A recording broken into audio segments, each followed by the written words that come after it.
Excellent. The views and opinions expressed in this podcast are those of the individual co-hosts and do not reflect the official policy or position of the Firearms Radio Network and or their employers. Viewer discretion is advised. This is especially true on live shows.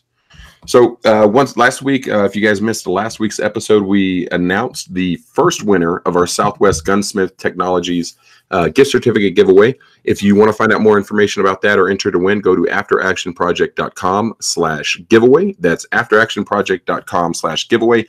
That giveaway is sponsored by Southwest Gunsmith Technologies here in New Mexico. Rick Kennedy and those guys over there are doing some awesome stuff. So if you want to get some killer Cerakote work done to your firearm, or some laser stippling done. Did I say it right this time? You said it right this time. Yes. Next week I'll go back to saying stipling or whatever the mispronunciation of it is. So check those guys out. Southwest Gunsmith Technologies on all of your favorite social media platforms.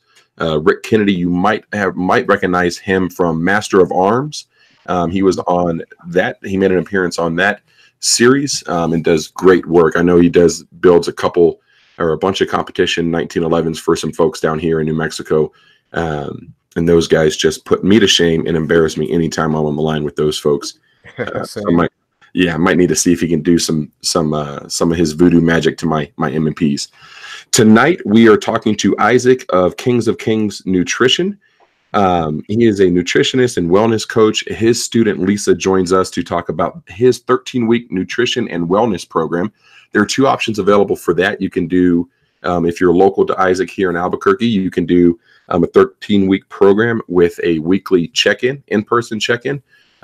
If you're not in Albuquerque, we still have some great news for you. You can take advantage of his coaching and wellness program and all of his expertise via his online program. And instead of the weekly in-person check-ins, you do those via video conference. Is that right, Isaac? Video conference or phone conversations, yes, sir. Excellent. Isaac, talk to us a little bit about your 13-week nutrition and wellness program. But before you get into that, tell us what led you to this place in your life where you're coaching over 160 people on how they can become the better version of themselves, the person that they want to become. Well, basically, I grew up being morbidly obese since about 7 years old. It's about when I was 32 years old. My doctor told me at that time that, not only was I unhealthy, but I suffered from diabetes, sleep apnea, high cholesterol, everything you could associate with being morbidly obese. Not to mention I had pains in my joints and I was getting the onset of some arthritis in my hips. So, it's very painful at 32 years old just to walk around and to move around, and especially do my daily activities at work. So, I had to come up with a game plan. And one of the things that happened to me is I dislocated my hip. And I gained 20 pounds even quicker than that. So I went from about 300 to 321 in no time at all. And I just didn't feel well. So, I put some fixes in place. I kind of did it an unhealthy way at first. And I lost about 100 pounds and I didn't like how I looked. I was very soft. I had no muscle tone. I was starving myself, basically running any scam that was out there, right? Any pills, any fees, any stickers, whatever anybody would sell me, I was willing to take, because guess what? This was my life at stake, and I didn't know where to go, because all my life I could lose some weight, but then I'd gain it back even quicker than I lost it, right? The problem is I was addicted to food, and it took me a long time to figure that out, especially because I'd go to nutritionists through my doctors, and they'd give me the food pyramid, and they'd say, pick what you want off the food pyramid, and you should get healthy and lose weight. Well, I like bread and I like cheese. Hey, you won't lose weight eating bread and cheese all the time and just a little bit of the other stuff, right? So just know at the end of the day, I wasn't doing it right. I met a coach. She helped me turn my life around. I always worked out, so that wasn't an issue. So I was one of those ones that went to the gym, and I was very overweight, but I went every day and I worked very hard, and I couldn't change my appearance. So, she taught me how to, eat better and reach my goals. She helped me lose another 65 pounds, and she took me into my first fitness and bodybuilding competition. So, it was pretty cool to see that transformation. And the way she dealt with me as a person made me feel special. She listened to me. She actually took the time to figure out what my body was doing. So guess what? That went ding, ding, ding, ding. I worked at Intel for 21 years, and here in Rio Rancho, they were always threatening to close us down. So they're like, have a backup plan. So my backup plan started to be this. I started doing research. I got certified to be a nutritional specialist. I was really big into competitions already. So I was competing 2, 3 times a year. I was learning how to manipulate my body. And from that, couple of competitors, they're like, can you train me? I see what you do. And we've seen you've lost all this weight. Can you help us? Like, well, I'll try it for fun, right? And I started off with about 3 people 5 years ago, and I work with over 195 to 205 people on average, week over week. And my program gets results at the end of the day. I use what my coach told me about listening, being compassionate, being able to get the root of the cause for most people, right? Um, and really understand what they're going through.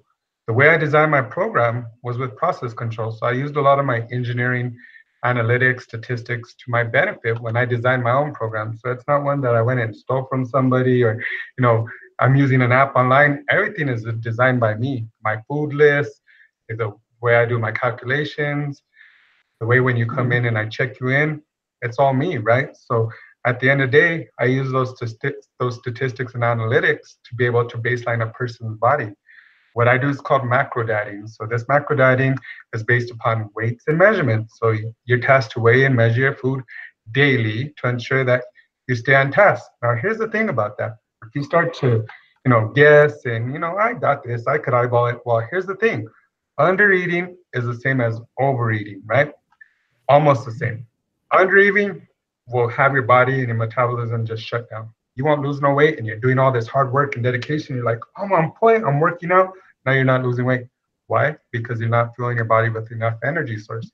Now, overeating, you're going to start to gain weight, especially if you start putting a little bit extra meat, or you start eating more nuts or eggs, or the big one for most of my clients is almond butter. That stuff tastes pretty good, and people don't know how to control it, right?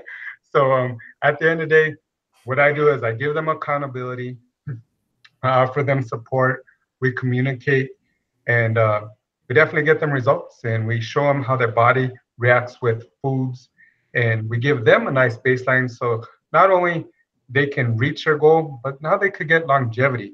What I tell all my clients is I can make anybody lose weight. That's easy. I have the science figured out.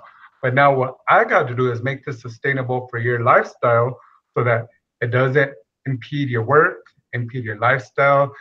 Some people have different schedules. They travel. I have doctors that are in surgery all day long. How do you adjust this plan to make your lifestyle successful? And that's what I do. I break down all the barriers. I come up with solutions, just like what I would at Intel when I'd be troubleshooting a process or creating a process. And I give them their process for their life. And we make sure that each week we're still hitting their goals and their marks. Now, some people come to me and they're like, that's not what I want to do. I just want to learn how to eat a little bit healthier and make some changes. Well, then I don't baseline them, and I tell them results may vary, but here we are. We'll get you something that works for you. So at the end of the day, what I do is I provide people with a new lifestyle, something that's hopefully sustainable. But with anything, if you sidetrack yourself, you're going to gain the weight back like anything, right? So what I tell people is if you can live most of your life here on this line, then you pick and choose what's important, and when you celebrate or when you have supposedly cheat meals, then you'll be more successful going forward. For example, the Super Bowl was last week, Valentine's is this week. People have to make a hard decision for me. You got to pick one out of two, right? If you pick Super Bowl and you didn't tell your girlfriend or wife you picked Super Bowl and you're not going to celebrate Valentine's, there's a lot of people that are unhappy with me this week. But that's you, right? You're going to take the hit by the scale and maybe make your wife unhappy, right? Or your girlfriend. So, at the end of the day, that's kind of the short. What I do is I baseline your body. You come in weekly. We make the adjustments based upon your progress. I just don't cut to cut. And then I give you the opportunity to go ahead and make changes. what I do is called process control. Everything that I do fits in this little box. This is called success. There's 8 to 10 factors out here that I know cause this box to kind of move around and sometimes explode. What I'm able to do based upon the statistics weekly is to tell people what they did before they even know what they, or they want to admit to what they do. Some people come in and they're honest, and some people do it unintentionally. I had this woman come in today. A friend gave her some red chili powder. Well, up north, they're real notorious for putting sodium and salt into their chili powder. And she's like, I was on mark. We started going through everything. What do you think? This friend gave her the red chili powder. She gained 2 to 3 pounds from the sodium in the red chili powder, but she was on mark. So I was able to see her body fat reduce, but her inches and weight increase. Red flag right away for me. So I was able to help her break it down and say, we got to stop that. We got to take it out 3 to 5 days from now. That sodium will be out of your body and you'll be progressing again. So, for me, it's all about knowing what the body's doing and how it's reacting to the foods and nutrients you're feeding it all the time. That's awesome. Lisa, tell us a little bit about how you entered into this program and what you've seen. Well, the reason why I entered into the program, first of all, is Isaac is my brother, so that helps. But initially, I entered into it because I had recently, this was 2 years ago, I had been diagnosed with a brain tumor, so I had brain surgery. After my brain surgery, I was unhappy, I was unhealthy, and I didn't want to live that way anymore. So he was already doing his program, and at a certain point, I made the decision that finally I needed to talk to him and see how he can help me, which is hard to do when you're talking to your family because it's not something that you want to necessarily talk about, especially with people that you know, because you don't really want anybody knowing what your way really, that's something you like to keep secret. But eventually I went to talk to him and he got me set up on his program. I did two sessions, 2 different sets of 13 weeks. And going through the program, once you're on it, it's really easy if you're in the right mindset. What makes it hard is if you're not in the right mindset, because then you start making excuses as to a cheat day here, but you have to be in the right mindset. And with his help during those 2 periods, I was able to lose almost 60 pounds. That's awesome. Yeah. Speaking of cheat days, I'm 2 weeks into my diet that I'm working on, and I've seen some okay results. And I was talking to Andy about it, and he was like, "Man, you gotta." He's like, I lost X amount of weight in X amount of days. I'm like, oh man, I'm kind of behind the 8 ball on this. And meanwhile, I'm over here like, oh yeah, let's have a cheat day just because I'm burnt out from the weekend and didn't want to put the time and effort into figuring out what we were doing for lunch and dinner today. So talk to us a little bit, Isaac, about what you see as the biggest struggle for people who are trying to lose weight. I believe the biggest struggle for people is not using food as socialization, right? Or as a crutch when it comes to feelings. For me, food was my crutch, whether I was happy, sad, depressed, any feeling I was feeling. That was the way that I dealt with it. The other thing was socially, coming from a Hispanic background, everything that we ever celebrated was through food, right? Any celebration, involved food, right? So it wasn't healthy food at that, right? So I think the biggest struggle is, like Lisa indicated, was changing that mindset. Do I have to celebrate everything? Do I have to go to a party and eat? Do I got to go to a social event and eat? No, you don't have to, especially if you have goals and you want to stay on track within your goals. But like I say, there are times that you can enjoy, but those got to be limited compared to all the time, right? You don't want it to be bump, bump, bump, bump, because then exponentially your weight's going to rise as well too. So I think the biggest struggle for people is changing that mindset that we don't have to celebrate everything and not using food as a crutch or, to fill a void in your life, right?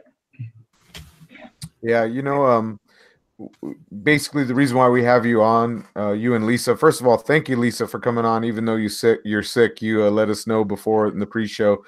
Thanks for taking your time to come out and help us out with the show today.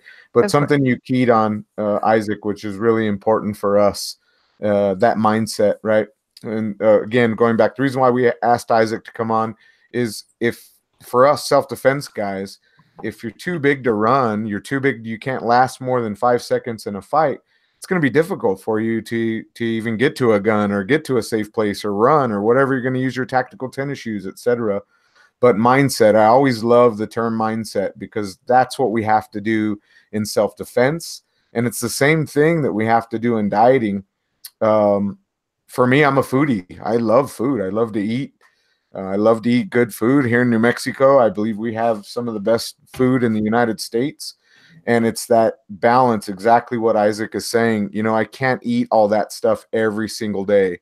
So now with this weight plan that I'm on with Isaac, I get to really enjoy food even more because it's, you know, every few weeks we'll get a little cheat meal, and that just makes everything much better. So Isaac, tell me more about your basic plan. Like, what kind of food do people eat? What's in the plan? What does it look like? So basically, I have different plans. The most common one that someone would start off with would be balance, which is 50% protein, 30% carbs, 20% fats. We would have an array of a meat for a protein, maybe substitute with the powder if necessary.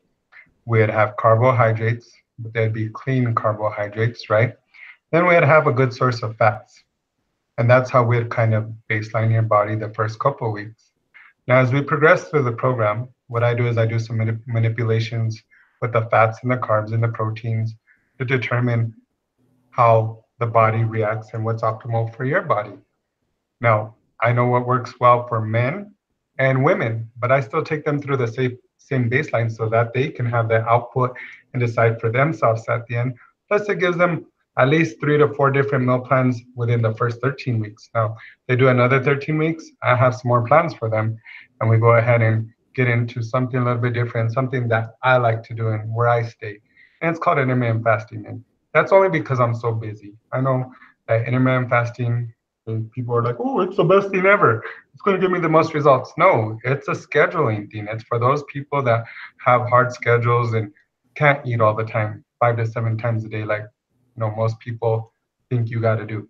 So for me, it's a scheduling thing. I still eat calories. I still need fuel for energy. And that's the number one thing is fueling your body for energy source.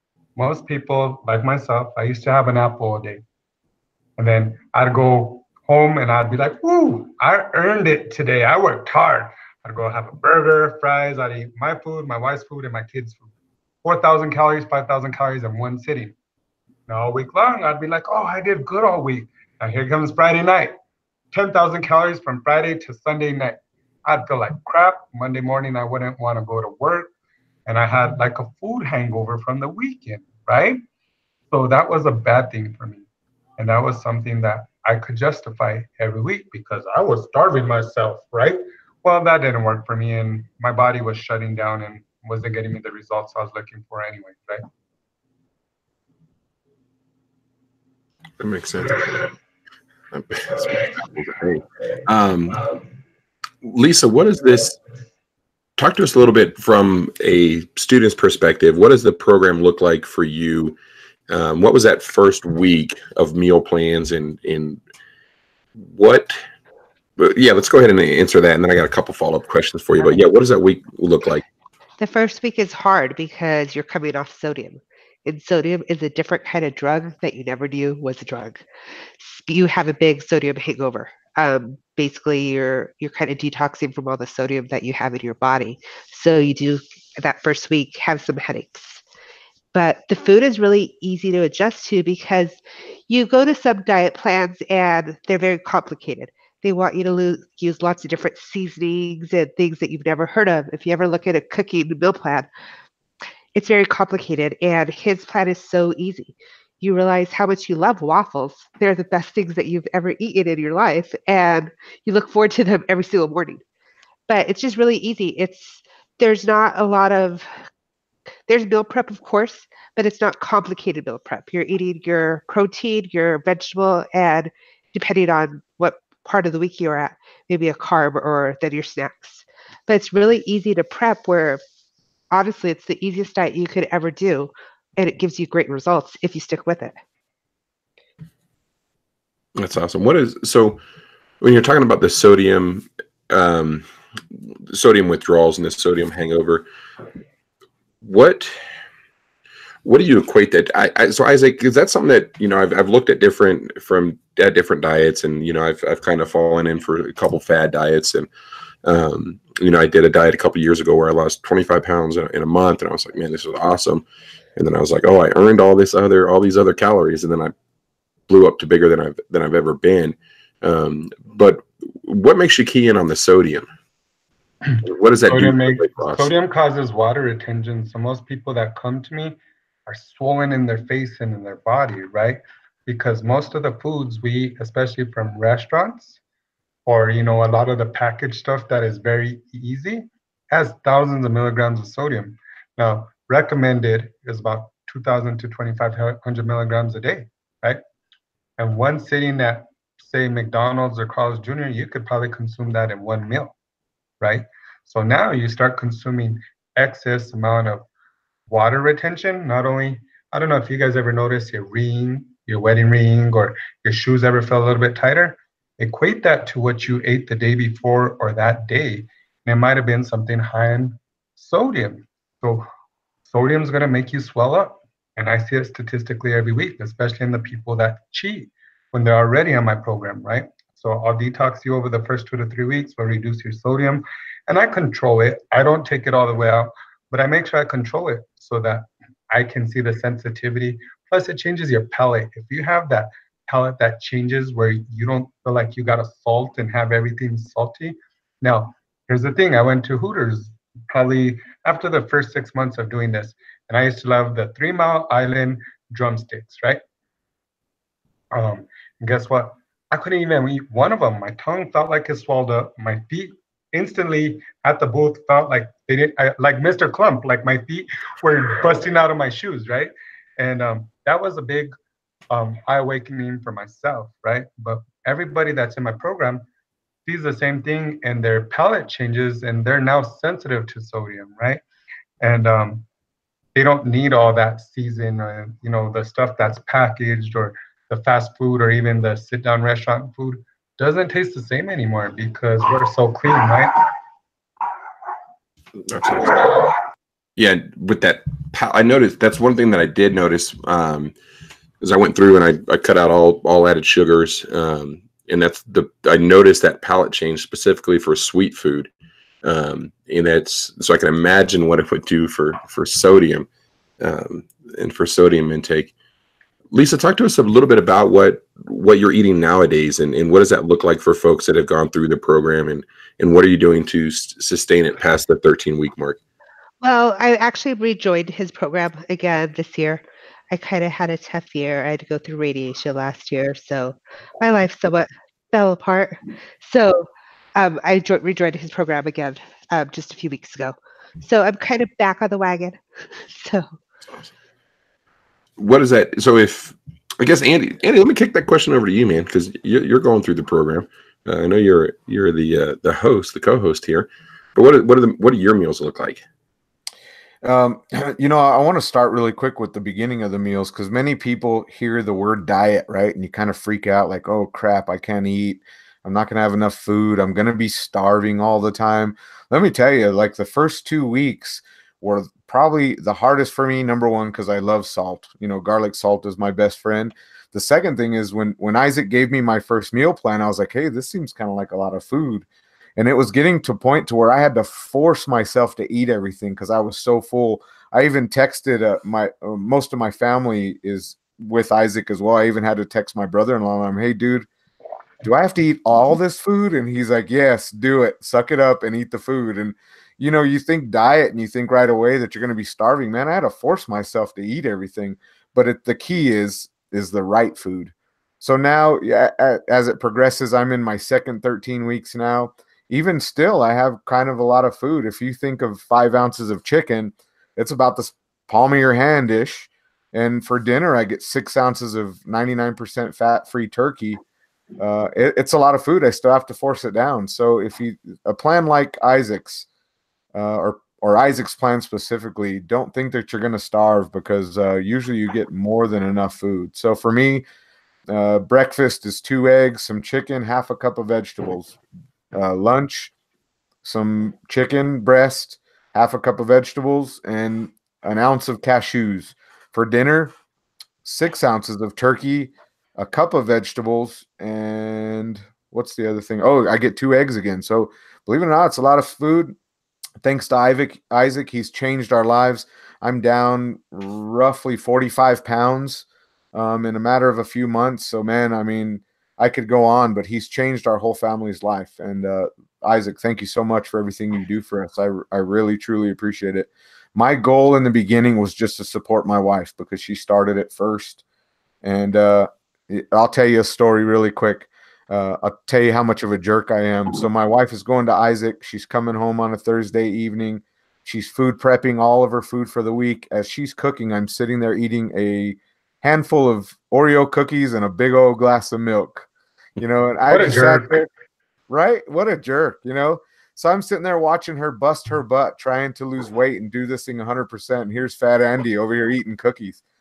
I just got up, grabbed the trash can, and I walked over to everything that I loved, and I started dumping it in the trash. And she looked over at me, and she's like, "What are you doing?" I said, "That's it. I'm doing this." And she's like, "Are you serious?" I said, "Yeah, I'm doing it." Literally, I'm the fattest guy in the whole family. Why the hell am I not on this plan? And that started for me. So he's changed my life. My goal was just to get healthy. Now I actually have a goal that I really want to achieve. So it's addicting too. You start seeing these results, a lot of these funky diets. And I have a question for you after this, Isaac. A lot of these fad and funky diets, you start doing it and it's on and on and on, and you see 1 pound weight loss. Man, I lost 10 pounds week 1, just getting rid of all the sodium and crap in my body. So that right away, it's like, hey, 10 pounds down? Hell yeah, I'm doing this. And it just progressive, 1 to 5 pounds a week. Next thing you know, you look up and you're weighing as much as you were in your 20s. It's amazing. It brings tears to my eyes when I think about it. So one more time, thanks, Isaac. My question is, fad diets, what do they look like? What's wrong with the most famous one? There's a Twitter war going on with Jillian Michaels and a couple other people. She thinks the keto diet is very dangerous. And I just wanted your take on it. Give us your thoughts. So here's the thing with fad diets. Most of them are designed for the individual person. So are they going to work for you? Probably not, because you're going to be undereating or overeating. There are calculations that you should run based upon your body size and some other measurements to determine how many calories can actually fill your body. And that'll be also varied upon how active you are as well, and how many calories you burn on a daily basis, which I take into account with my clients. Right. So that's the first thing about fad diets. They're not designed for an individual person. So you could go online, do all the research you can, and it'll give you a general description of what you should do. Right. Now, is that certain size going to get you the results that you should? No, just like people in my program, if Andy is to go share his meal plan with his wife, his mother-in-law, his brother-in-law, and his friends at work, do you think everybody's going to get the same results as Andy? I don't know. They're not, right? So here's the thing about fad diets and talking about keto. So when keto first came out, I got on board, I researched it, I learned how to do it. But here's the thing about keto, okay? It is very high fats. If you eat the right fats, you can be successful. But where you come into issues is you get your body to be acidic by having such high fats and no carbs. So not only do you get bad breath, but you get bad body odor, right? And the thing that they don't tell you about keto is that if you're a cheater and you like to have carbs, now you're going to get the keto flu, which will put you down and out at least for a week. And anybody that's done keto and got in the keto flu, I did it once to myself by mistake. It doesn't feel well. The other thing that you put at risk is getting the keto rash, which is not very good as well neither. Now, here's the thing about keto. I started off with healthy fats, but then again, once again, they start coming out with all these products. I could get you in keto in 3 days with a pill. I could get you in keto with ketones. I can get you in keto by giving you bacon, turkey, sausage, bullet coffees. Now they're putting thousands of milligrams of coffee or of fats in their and their diets. And the problem with that is I have about 15 to 20 doctors in my program right now. Imagine me with doctors, right? I trip out on that as well too. So here's the cool thing about that. All of them tell me the same thing. These people with keto might lose 10, 20, 30 pounds, but now they're coming in with heart disease, clogged arteries. They're having hypertension, and they're dying at young ages. Why? Because they're eating too much fats in their diet and not the correct fats. There's certain fats. There's good fats and bad fats. But if I give you the choice of healthy fats or bad fats, what are you gonna pick? Let me ask you a question: cheese or deep fried foods over, say, raw almonds or almond butter? Which one would you pick? Now raw almonds and almond butter, but yeah, before that's unfair. I just had the best fried chicken sandwich that I've had. Right. So give me the fried chicken, right? Yeah. So that's kind of my take on keto, right? Now, is it effective for losing weight? For some people it is, but like you gotta look at the sustainability. Can you be in keto long term and know how to get yourself in and out of keto without getting the keto flu and now putting your job at stake or your family life by being sick for a week? Now that's what you got to consider with these fad diets, right? Can they be sustained? And for example, in keto, if you reintroduce carbs in your body, can you do it safely without getting the keto flu, right? And most people can't. Yeah, Lisa, how did it work for you? Did you try any other fad diets or anything, or did you just come straight over to your brother since he was doing so amazing? Oh, I've tried tons of bad diets over the years. Every little thing you see, you try a little something here and there to see what works. And yeah, you'll lose a good 10 pounds, but then trying to lose weight thereafter is the hard part because you start to stall and then you don't understand why. So what do? You start eating again because you're like, I'm not losing weight anyway, so might as well just eat. So yeah, I've tried a bunch of things on and off through the years. Yeah, and there's so many out there. The Atkins diet, which is basically the keto diet, in my opinion, this day. Maybe Isaac can sure that up or not. But they're putting butter in coffee. What the hell? It's amazing to me. We have another friend that's actually a customer of Isaac's. He had a heart attack on the keto diet. So for me, it's very scary. Yeah, I think it works great maybe for some people, some it doesn't, but I think it's really dangerous. And so what Isaac does with this plan, Lisa, you're able to eat different things too, right? It changes. Wouldn't you agree? Yes, depending on the week, you can get different foods and you can also switch out your foods. So if one week you get really, really tired of eating turkey, you can say, hey, I need something different. And he's going to give you something different. So he's able to customize it to what you like or you don't like. Some people don't like eggs, so they want nothing to do with eggs, and he makes it work for you. Yeah, and that's the key for Isaac too, to be able to pick out what you like and what you don't and make that work for you.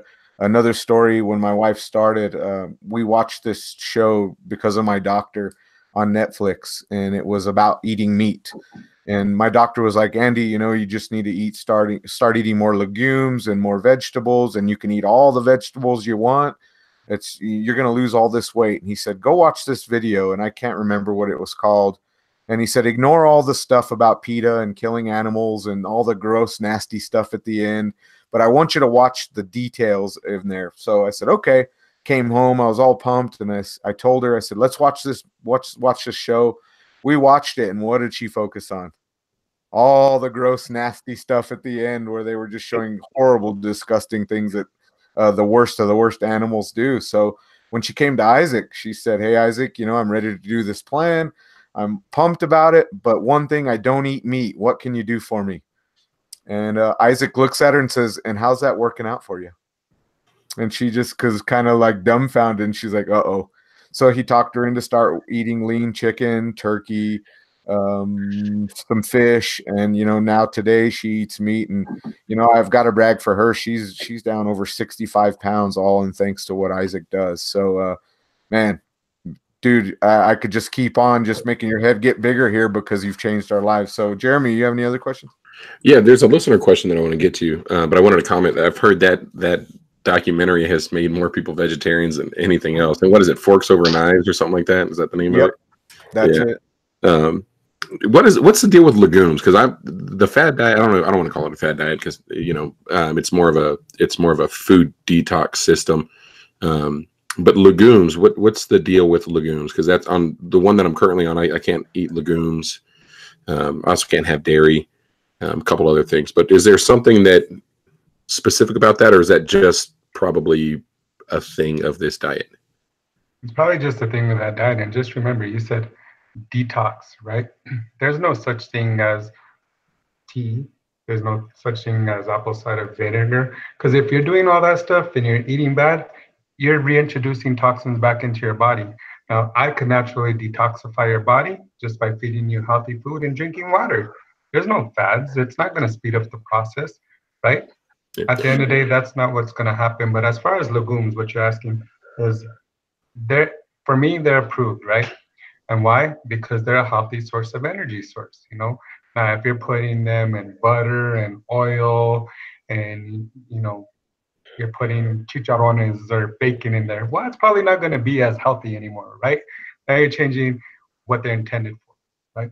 But they're a source of energy, and it just depends. There's certain foods that I don't feed people that other people will, and it's just depending on what you've seen. Now, I have actual statistical data to be able to back up why I feed and I don't feed certain foods. For example, most people don't know tomatoes, carrots, corn have high sugars. So guess what's the first thing I cut you off of? High sugar vegetables, right? And that's going to help reduce your weight size. So those are just some things that I know that I can do. And it's not that you'll never be able to do them, but you'll have to introduce them on that cheat meal that you earn or that you take, right? But to keep that waist nice and trim, guess what? We don't have those every day. That makes sense. Yeah, I probably shouldn't use the word detox. It's more of for me, I'm using it to just stop eating crap, right? Like I don't want to, but it sounds like I'm going to probably visiting you here in the next couple of weeks. So we have a listener visit or listener question from Joe. He asks, if you cramp up when you cut out the sodium, calf cramps, and if so, what helps you with this? So are there any, aside from the headaches, what could somebody else expect? What else would somebody expect to receive from reducing the amount of sodium they take into their body? So just remember, there's a difference between cutting it out completely and reducing and controlling it, right? But if you are cramping up, that's usually associated with being dehydrated. That means you don't have enough hydration in your body. So what's going to fix that? Drinking water. And then if that still doesn't resolve it, I'd introduce some potassium in your body, not through bananas, because that's all sugars, right? But I would take actual potassium pills. But it sounds like he's dehydrated if he reduced his salt intake. And you should be at least getting at least 1 gallon minimum is what I tell people. Minimum, not on average, minimum. Right, Andy? That's right. I'm close to 2 gallons a day, I think. Now I drink my gallon of water plus probably a ton of coffee, some tea, and some more water. And I'm constantly trying to force myself to drink, within reason, more and more water, because it really does help. It makes you feel better. The big thing that kind of was interesting to me was when you start drinking water, you start getting thirstier because you want water, and it's kind of interesting. Really going back to the vegetables really quick. Isaac talked about there's some vegetables that you're not allowed to have. Give us a couple of those vegetables that kind of surprise people when you tell them that that's out of the plan. Well, since about September, I found an increase in broccoli, cauliflower, and Brussels sprouts, right?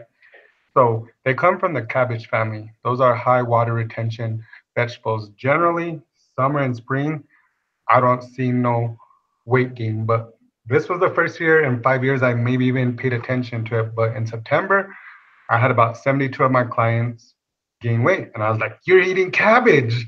They're like, no. Well, what are you having? All of them had a common vegetable, which was either broccoli, Brussels sprouts, or cauliflower. So what do you think? I cut it out and they lost those 2 to 3 pounds. Now, here's the thing about that. I believe whatever they were using to keep them fresh during the fall and the winter season had them retain a little bit more water. And when you ingest them, you swell up. right? And what do you think? I cut it right out. Boom, everything came back down. So that's a nice surprise. You know, I'll have people that come and they're having cauliflower rice. They eat cauliflower every day. It's healthy. It's good for me, right? Well, it is, but you might see a weight gain associated with eating that at this time. Now, I'm going to run my experiment now in the spring and see if we could reintroduce it back into the meal plan. But for right now, I make people only eat it as a cheat, or they don't eat it at all if they want the results that they're looking for, right? Come on, man. You want people to eat cauliflower and broccoli as a cheat meal? Lisa, this guy crazy or what? I didn't. Yeah, I would never ever eat any of that food as a cheat meal. Right. You know, Hey, broccoli I have was people that love that stuff and they get mad at me, believe it or not. I wow. tried to eat cauliflower and mashed potatoes once, and it was the most disgusting thing in the world. So, You know, broccoli was one of mine too. I was one of those 72. And it's funny, before you're so swollen, you don't even know what's going to make you gain weight or retain water, none of that stuff until you can actually get down and actually see what your body does. So that was really eye-opening for me. Another one was shocking, and every time I tell everybody, is tomatoes. When you tell people you can't eat tomatoes, what? Why can't you eat tomatoes? What's wrong with you? or no salsa. Exactly. We're in New Mexico, man. That's a Yeah. staple. Red chili, green chili, and salsa. I Man, can't that have was a tough one. yes, I understand, but now I can't have salsa. But you can have red or green chili, right, Andy? That's Lisa? right. You can have all the red Yeah. and green chili you want, as long as I it's in live on half a cup little thing. Yeah, I live on green chili. That's my vegetable of choice. What does the online program look like for folks? So for people that aren't able to get to, that don't live in Albuquerque, they're not able to do the weekly in-person check-ins. What does that online program look like for those folks? Basically, like I indicated, I designed my own program. We'll meet initially for about 45 minutes to an hour. They'll take their own measurements, which I send them a video on how to take their own measurements. Based upon those measurements, I fill in and populate their whole program as we talk based upon those measurements. So we'll have a conversation. We'll go through the whole plan, go through the do's, the do nots. We'll set up their workout plan, and then they start. The preceding week, they send all their measurements. I'm able to determine how their week proceeded based upon their goals. And then we review. Those statistics tell me everything, whether we're in person or they're remote. So we're able to talk about their week. We make their changes based upon my inputs. And then if they need changes, they make their changes. And then if we need to change their exercise around or troubleshoot, or if they had a tough week or something just didn't go right, we talk about it and we go ahead and break down the root of the cause, and then we proceed forward. And now, if they need support during the week, they text me or they call me, and we give them that support that they need to keep on proceeding, just like anybody that would come to me in person. You know, a lot of the people that come to me in person, they text me all the time. The ones that really want to learn and those that really want to get the most out of this, they're going to ask the most questions, right? Yeah, definitely. Sorry, I had to close the door. My daughter's coming home and the dogs are going to start barking. Anyway, you know, we've talked a lot about weight loss because you know, for Jeremy and myself, anyway, we're the fatties on the show. We usually have Judson, and Judson, he's busy with the wife tonight. 6'4", and I think 102 pounds, maybe 103 pounds on the best day. Yeah. Oh, so he gained a couple pounds. Yeah, he did over the weekend. He had some pizza, but you don't do just weight loss, right, Isaac? You can do other things. Tell us about those. Well, once again, I'm a competitive bodybuilder, so you know I'm always looking at putting on more muscle mass. But here's the thing about me: I'm a natural competitor, so I don't take steroids. So I might be a little bit less in weight, but I'm able to keep a gooder, not a better body size, just because of the way I work out and the way I feed myself. So here's the thing: weight loss is really easy because it comes really quickly. Putting on muscle mass takes a little bit longer, and the way you feed somebody plays into that. So I actually come up with a statistical analysis of how to determine how much fat and how much muscle you're gaining or losing for those that are losing weight or trying to put on muscle. And that plays into your workouts and how I feed you. So I'm able to give you a statistical snap point of if you're building muscle or you're losing muscle, or if you're losing fat or gaining weight. And basically it's the same thing. You go through the same program, although you got to be a little bit more patient because you're not going to put on 5 to 20 pounds unless you're on steroids, right? Now, here's the thing. You might put on 2 to 5 pounds in a year, but it's going to be lean, hard muscle. I don't know if you've ever seen what 5 pounds of fat looks like. It's about that big. It's nice and jelly, and it looks pretty disgusting, right? Well, imagine 2 to 5 pounds of hard muscle, right? So that's a difference in the way you look at fat and muscle, but it is a longer process. And just remember, I try and tell people being called fat is just as being derogative as being called skinny, and most people that are skinny, it's harder for them to put on the weight and they don't have no idea, right? So it's harder for somebody to even feel comfortable in their own skin when they're being called skinny all the time, because to me, that's a derogative connotation as well as being called fat, right? Yeah, you're right. I know people. Go ahead, Jeremy. I was going to say, I know, aside from Judson, I know other folks that have struggled with weight gain, and I don't think it's something that people realize that, yeah, that is it's not easy. For the longest time, I remember I got into an argument with my best friend. Went to high school together, played football together. We went and played some Division III football together. And I remember we had an argument in the dorm room one night, and he's like, "You'll never be 200 pounds." Because I went up there, I was 6'3", like 115 pounds, 125 pounds, something like that. He's like, "You'll never be," and now here I am. I'm bigger than he is. And he was a big kid. But it's all unhealthy. Like I gained it over 10 years, but it's just been a bunch of like the 5 pounds of fat. So I think that's interesting, and that's an interesting topic to discuss. But Andy, I cut you off. Sorry about that, buddy. No, that's okay. So for the record, I totally agree. I have another friend who's even skinnier than Judson, and we don't make fun of him because it is a sensitive subject. As far as Judson, I don't care because he makes fat jokes with me all the time. So he's my brother, so I'm gonna pick on him all day. But I totally agree, Isaac. That in general, it's a mental thing for everyone. And I have one more question for you. What does it look like for people that come see you that are having health issues? High cholesterol, high blood sugar, heart disease, maybe some other diseases, rheumatoid arthritis, anything like that you see that has come and gone since they've been on your program? Well, here's the thing. First of all, they got to get the clearance from the doctor to be in a program like this anyways, right? And then we take into those factors. For example, one of the coolest ones that I see within the first month is people that come with hypertension, right? And they're usually taking medication. Just by reducing your sodium, most of those people cut their pills in a month, right?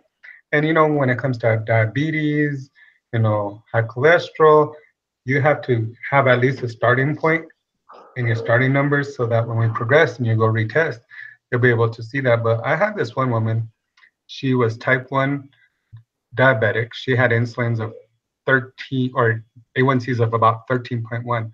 In about 15 to 16 weeks, I was able to get her from 13.1 down to about 6.7, which is still a little bit high, but you can imagine how much that reduced the amount of insulin she is taking. And I like to describe that as one way. Same thing with thyroid. Doctors will give you all the medications in the world. Why? Because you can't control your diet, right? So they give you more medication so you could be more unhealthy. So if they change that mindset and showed you, and they don't have the time to show you how to be healthier, but you could probably get a lot of these medications just by improving your diet. But most people don't have the resources. Lots of people are trying, I was a target for people.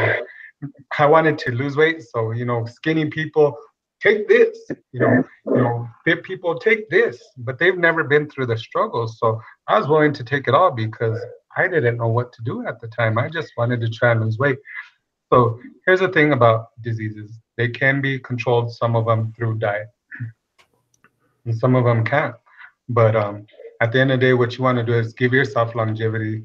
What I tell a lot of my clients is one of the things that you want when you get older in life is you don't want to suffer from things that you can control. What I tell everybody, there's two things in life you need to survive: food and water. You get on a daily basis to control what you put in your body. Now, workouts are a nice to have. That'll change the physical dynamics of your body. But food and water is what's necessary to live on a daily basis. And you get the choice to put that in your body on a daily basis. So as you get older, we don't want to depend on our kids or our family members to take care of us, especially if we have diabetes, heart disease, hypertension, high cholesterol, sleep apnea. Now, those are things that we could control based upon our diet, right? We can't control cancer, we can't control arthritis, some of those other, diseases that are out there. But guess what? That's one thing that we can control, and it's one of the things that will give you longevity going forward as well. So the diet that I've done with, and I don't know if I want to call it success or not, but while I was on it, while I was doing it, I saw some good results. It was the Whole30. Have you heard of the Whole30 diet, and what are your thoughts specifically on that style of dieting? I don't have too much education on it, just because I try not. Some of the fads I'll take a look at, or if people come and tell me, well, I'm doing this, well, I don't even want that information in my head, because I have a program that's designed to work. But now, somebody comes to me with a version, or, why can't I do this, or why can I do that? Once again, it might provide results, but can you do this long term, or can you adapt a version of it to give you that longevity going forward, is always going to be my first question for you, right? So it might be able to get you to a certain place, but what do you do after you get to a plateau? Ask Andy. Have you ever really been in a plateau, Andy? Oh, yeah. I started out at 299 pounds a year ago, and I worked and started doing things that I thought were going to make me lose weight. I got to 282, and I stayed there for forever, for months and months and months, until I came to see you.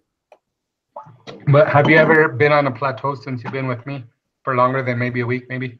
No. And if I ever changed to where I went up in weight, it was because of a cheat meal and I did something wrong. Same for you, Lisa. Have you ever had a plateau on my program? Oh, I actually have been very lucky to always lose weight every week on the program. That's awesome. Yeah. So for me, it was, so I guess the way I explain the Whole30 to people is you cut out, and they go into it, and I guess they start off with the premise that it's not a diet, but I think most people that are on it they use it for a diet. But they claim, and what I've seen is that we have a lot of sensitivities that food that we're not aware of. The biggest one being like dairy and peanuts cause inflammation for a lot of people, so they don't know that, or they don't realize that. So I was consuming a bunch of stuff that, like dairy, like chocolate milk, man. That was my jam. Chocolate milk and a peanut butter sandwich, like that was my thing. I love that, and to just melt the stress away. So after the 30 days, they want you to reintroduce some things, right? They want you to stay off the added sugars and that kind of stuff, but you're able to reintroduce legumes and in dairy and kind of see how your body reacted. But, my personal results with it is I lost about 25 pounds, maybe a few pounds beyond that in the 30 days that I was on it. But what you're talking about with longevity and sustaining it is, man, it was before. So I was at like 277, and my goal weight is 225. That's where I want to get back to. And I was down to like 250, and I was at like 252, 251, somewhere in that range. And then after that, I just blew up. Like now I'm starting this diet. I'm starting again, just because I want to break myself from eating the added sugars, right? And the fruit snacks, cut that stuff out, because that was my, fruit snacks is I could live on fruit snacks. But it was, so start on that. I was over 300 pounds, and I was talking to Andy. I was like, man, I'm down to like 290 right now. 289 is where I'm at. And he was like, he's been telling me, he's like, you got to talk to Isaac, man. You got to get with Isaac. You got to get with Isaac. My biggest concern is not being able to stick with it. So what do you do? What happens for your folks? Is that a problem you see with people? And if so, how do you handle that? Where it's somebody, they come, they sign up, they say, I want to do this, but they really don't want to do it. Because I want to lose weight. I just don't want to do the stuff that it's going to take to lose weight, like stop eating like crap. Right. And that's what I do from the coaching perspective. So ask Andy and Lisa, every week that you come in, I listen to your concerns. We really talk about how your week is going, if there's any barriers, and I make you feel comfortable in your environment. And say, for example, you're struggling. Well, do I let you wait till your next appointment? No, I say be proactive rather than reactive. So guess what? I can fix it or at least give you that support or talk you off the cliff before you actually jump off the cliff, right? So I give you that level of support so that you can be successful. Now, after your 13 weeks, you have the option to keep on going like Andy and his wife, right? Or like Lisa, she took a break. She had a rough year. She gained some of her weight back. She came back, right? She's learning how to make it work for her with her new circumstances. Because here's the thing, is your life always going to be the same? No. Circumstances changes, you know, jobs change, health changes, relationship changes. These are all factors that could change how you eat on a daily, weekly, yearly basis, right? That's for us to come up with a new program to make it integrated into your lifestyle, right? Now, if you're not ready, you're not going to be ready. Just for example, you know, you're doing this thing again. What happens after you reintroduce those foods? They're all packed with fats and sugars again. You're going to blow up again, right? So if you can keep with your whole 30 going forward, guess what? You're going to lose 25 pounds or something an average month over month. Now, if you reintroduce, you're going to blow back up because guess what? Are you going to be disciplined enough to only eat a portion and measure it out and see what works best with your body? You're just going to say, woohoo, chocolate back, cheese is back, you know, whatever it is, right? You're going to not have any regimentation. No, you talk about your fruit snacks. Well, I see you're drinking apple juice over there. Just terrible, right? Sugars up the wazoozies, right? Unless you squeeze those apples yourself, I don't believe that's a good version, right? Yeah, so, no, so you know, you're already busted with coaching in trouble. Get off that damn juice. Get some water, man. We need some hydration. yeah. So, you know, those are just things that you'll look at, you know, and keep in mind that when it comes to longevity, you have to stick with something. And if you do want to celebrate or have something of reward, it has to be every now and again. And this has to be your lifestyle going forward. So even if you get to 20 to 25, right? At 6'3", that's still considered obese for a 6'3" person, right? Now, if you want to keep on going, you'll know how to sustain that. But if you want to get down to like 200, 205, 210, ripped and stripped, well, it's going to take a little bit harder work there. Now, instead of being over here at 290, you're over here at 225. And now to get to that wall or to that goal, you're going to have to work double, triple hard. And it's not only going to be nutrition, it's going to be workouts and how you do your daily activity on a daily basis. You know, the people that come with me, to me, that need to lose 10 to 15 pounds, way harder than the people that need to lose 60, 100, 150 pounds, right? Because they're going to see that initial weight loss.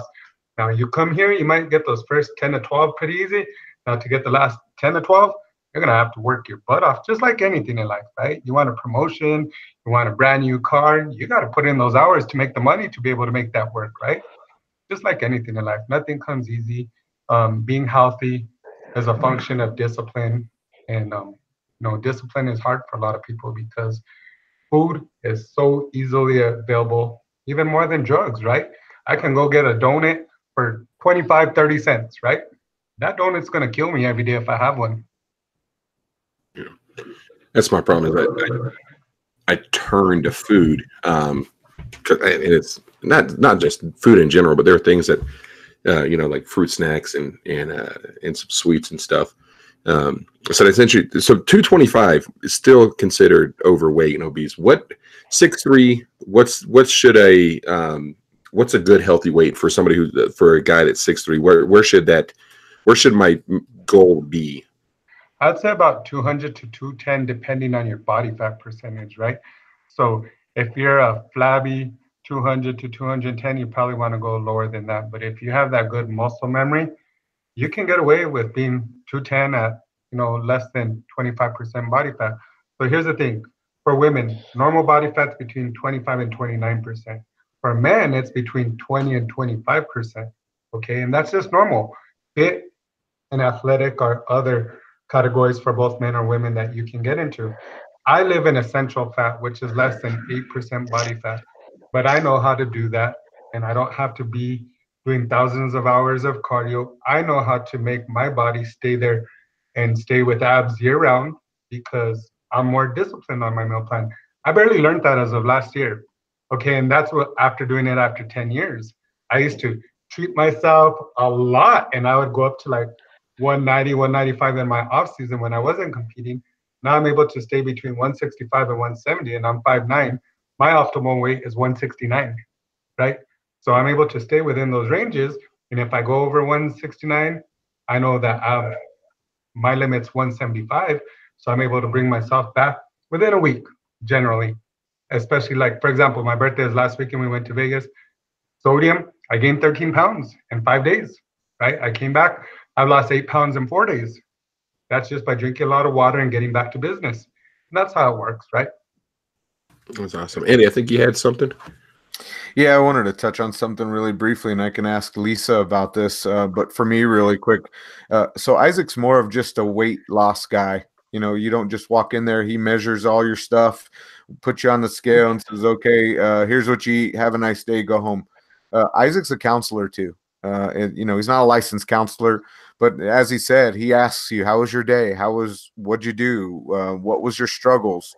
What's going on in your life?" You know, there's many people that go and work with Isaac because they have some emotional struggles with weight loss, much like Isaac did when he started.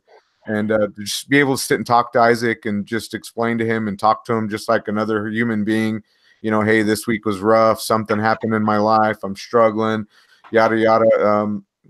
Isaac's really good at talking to people and being able to get you back on track with your goal, and also being able to empathize with stuff that's going on in your life.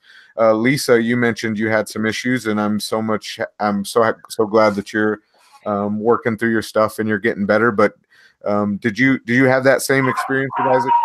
Well, yeah, because he's my brother, so it's a little bit different with me. But I've been there at the house where he's had clients, and the way he talks to his clients, he's so patient and understanding with them.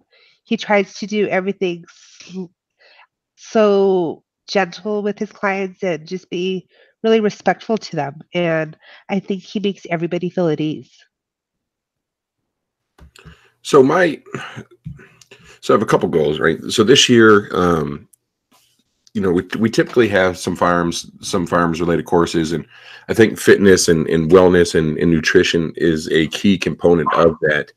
And one of the things that I want to do, there's a couple classes that I've been wanting to take, and then I see it come up, and I'm like, man, I just can't do that class. I'm going to go in there and I'm going to die. I'm going to pass out or have a heart attack.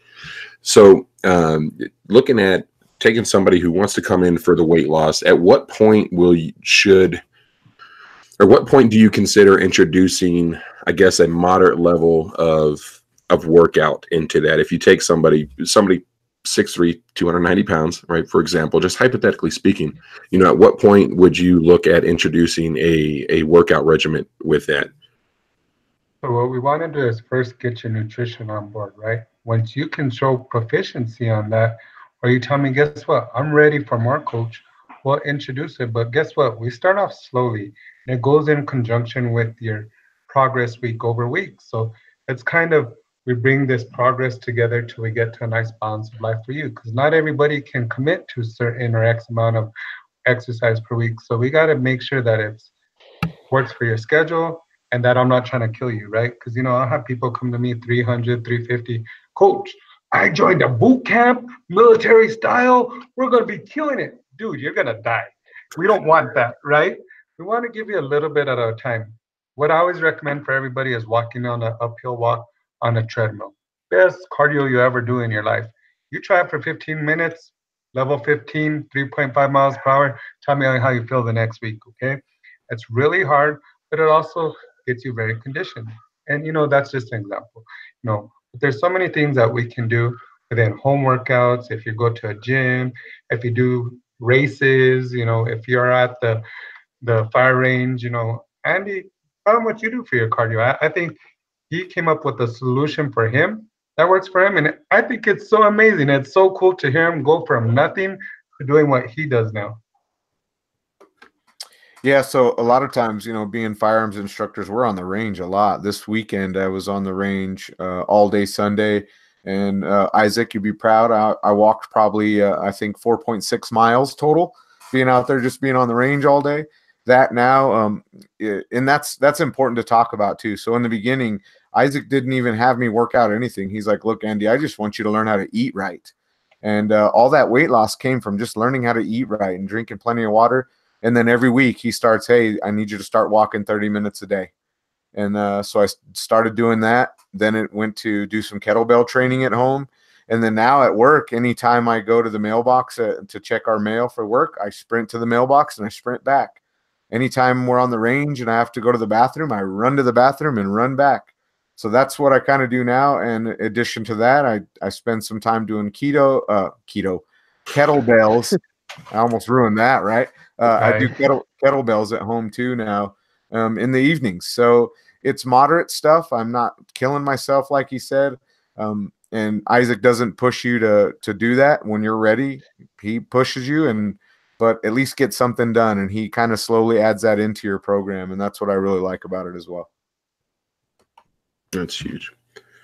And I feel like we could stay on here, like most of these episodes, could stay on here for hours and hours more just talking about this. But I would like to give you guys the rest of your evenings back.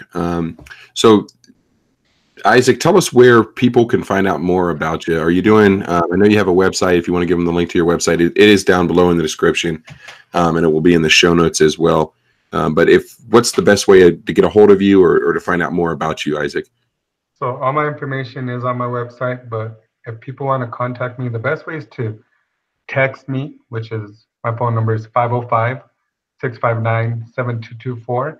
And that's the best way to get a hold of me. And text is going to be the best way to at least get a hold of me because I see about 196 people a week. So I work 7 to 14-hour days, 7 days a week. And, at least the text, I have it there and I could return a message and then we could set up a phone call. And I'd say that would be the best way. But if you need program details, everything's on my website, including my story and my journey, which was, directed by Eric Martinez, of what I went through. And there's a lot that I went through, which played into my food addiction, right?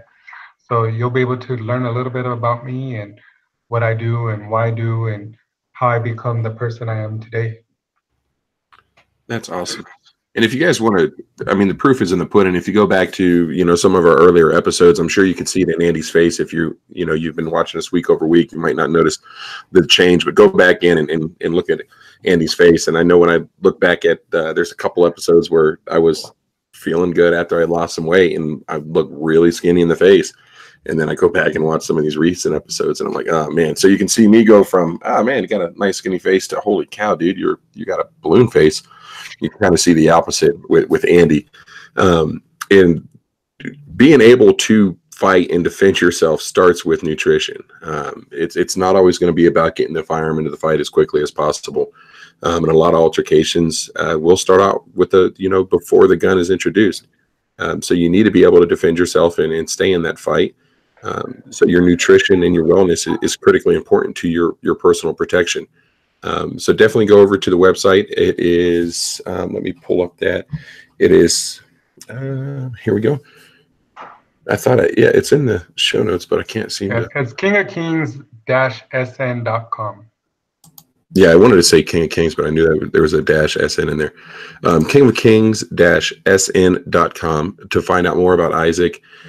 His cell phone number is on that website, and he mentioned it just a few minutes ago. If you want to reach out to him via text, that way he'll get you set up with a phone call and see what he can do for you. You don't have to be local to him. It sounds like his online program is awesome, is kick-ass, and that might work out better for folks that are even local that don't want to get in there and face-to-face. But what parting advice do you have for our listeners, Isaac? So just one thing, and it goes back to what you said when you're in a fight or an altercation. It's not only physical. In the art of war, it's all about mental. If you know your strategies and you can think and you can be quicker and alter your mind quicker than the person across from you, guess what? Your reaction times, everything's going to be better.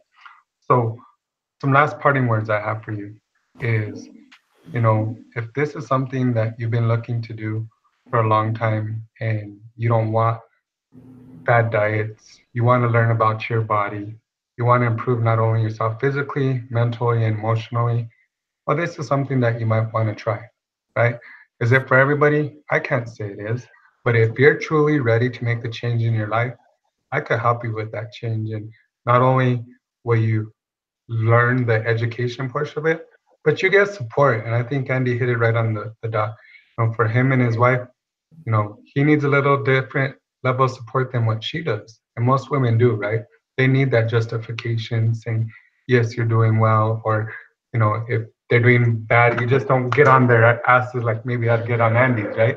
So, you have to have a level of compassion there as well, too. So I think that's one thing that I'll offer people. Last parting words is two things you got to do in life to survive. That's eat and drink. You got the choice to be able to put what you can in your mouth as far as food and drink. And that's what's going to make you healthier at the end of the day. It's not even the exercise. It's what you put in your mouth at the end of the day. That's awesome. Love it. Lisa, do you have any parting advice for our listeners? Give him a try.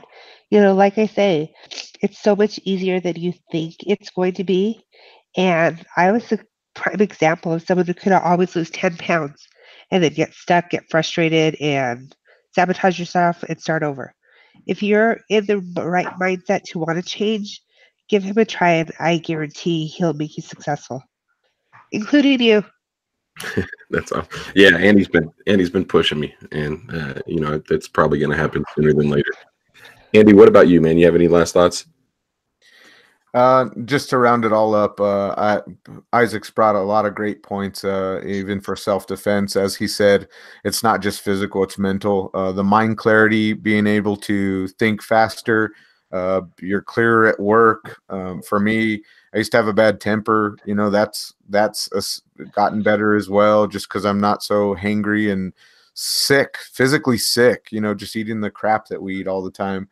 So he's, like I said, he's changed our life. He's changed my family, my brother-in-law, my mother-in-law, my wife, our daughter even kind of watches and what we do, even though she doesn't even need it. So figure out something. When you're ready, and you'll know when that time comes. Come and see Isaac, because he'll change your life. That's awesome. That's great stuff. We really appreciate everybody jumping on and watching with us today. Let's help change the image of the Second Amendment, man, because a lot of us are overweight. We carry the gun on our hip. Let's lose 5, 10, 15 pounds. That way you can maybe carry a bigger gun and do it comfortably. But more importantly, so you're healthy. If we're out here looking for the bad guy who's going to rob us at the ATM, and we're ignoring the bad guy that takes many more Americans than the bad guy, heart disease, obesity, and all those other health-related issues, what good is that gun on your hip going to do if you carry it around to save yourself from that gunfight that might not ever happen, but you could have lived another 10 or 15 years with your loved ones and your family, the people that really care about you, if you took better care of your health and who you were as a person. So think about it. If it's something that you've been wanting to do, jump over to Isaac's website, look at his story and what he's been able to do, and stop making excuses. The best advice I can give myself is stop making excuses and just start doing it. Remember, it's your life, it's your safety and protection, it's your responsibility. You guys have a good night.